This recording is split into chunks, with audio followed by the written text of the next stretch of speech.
A lot of people know that I moved to Atlanta in 23, bought my place in October 23, got married to a young lady here in January of 24, and have been here full time since. But in 25, even after I had resigned from my positions as a judge in Clarksdale and Grenada to move here after falling in love with the young lady, I was permanently banned from the bench by the Mississippi Supreme Court. And that was even after I resigned. I was investigated for comments that I made while I was president of the National Bar Association, I believe in the 21-22 bar year. And as a sitting president and as a sitting judge, I stated after the Kyle Rittenhouse verdict that if people still thought that we had a colorblind justice system, they refused to accept the ugly truth. Because I still to this day believe that if the roles had been reversed, Kyle Rittenhouse had been black and killed some white individuals, he would not have walked free. And that's just my belief, and I'm entitled to it. And I will believe that until the day I die, with all of my years of experience, nearly a quarter of a century of experience into the legal system and the judicial system now. I still feel that it's not a color blind. Lady Justice is not blind. She sees quite clearly color. And so I made that comment on one or more of my social media pages, and the Judicial Commission investigated me for it. And they banned me for that comment, as well as the comment I made on the Kelly Clarkson show when I went there. Kelly Clarkson called me a rad human and thought it was so good that I was doing alternative sentencing. But the Supreme Court said some statements that I made on that show was offensive or improper, and that I deserve to be banned for life. At that point, it sounds like you were targeted. Just the fact that people make comments on, I wonder like who was watching that, when you put that up there, or did it circulate enough? And then someone like tipped off the other people, and then you're on the Kelly Clarkson. Why are you watching me on Kelly Clarkson's show if you're not really liking me?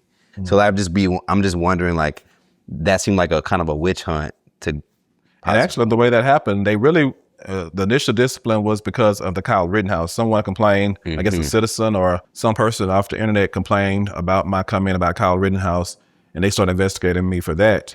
And as part of my defense, I voluntarily showed them what I had said on the Kelly Clarkson show, and they turned around and used that against me as another reason to punish me. And I know of no one that has ever been banned for life from being a judge. There's been judges that have done some egregious things. Right. I mean, DUIs, there's been some judges that left the bench right there in open court and fought litigants and were not banned. They may have received a 90-day suspension, but they were not banned for life. So we do believe that the sentence was extraordinary, to say the least. Were there any black judges after? I mean, were there any other black judges? Were they already existing during this time, or were you kind of like the only one? There are other black judges across Mississippi. Well, I think in your county, or what you were presiding over. In Grenada, in the municipal courts of Grenada, I was the only black judge. And then there was one other black judge that was appointed on the same day I was appointed.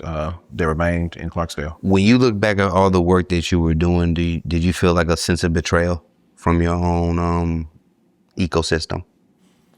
I didn't feel betrayed by the systems that appointed me. Both Clarksdale and Grenada would have a love for me to stay on the bench. And they never asked me to resign or anything. In fact, I was reappointed. I served 4 years and I was reappointed for another 4-year term in Clarksdale.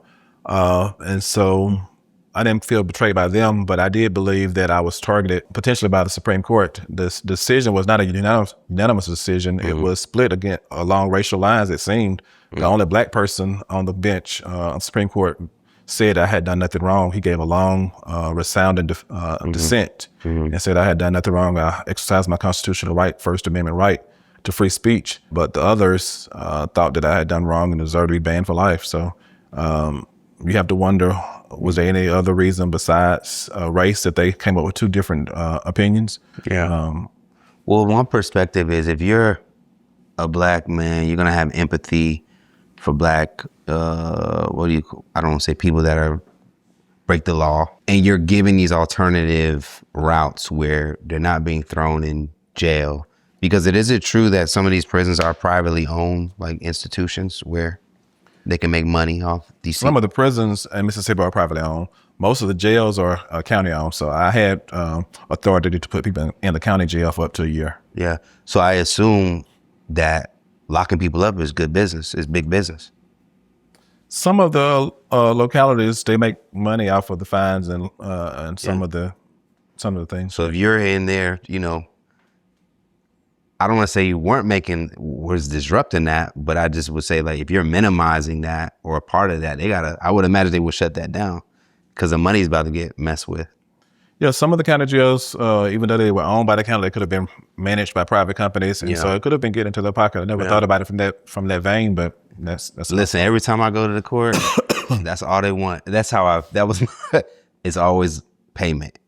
Pay your fine. Like traffic, traffic violations, always been like payment. So I've always looked at it from a level of, it was a way to it's a business, make some money. Want to watch the full interview? Well, it's available now to all Hype Plus YouTube members. Cancel anytime. Hit join below to check out full interviews like this. This is for those who want more unfiltered news.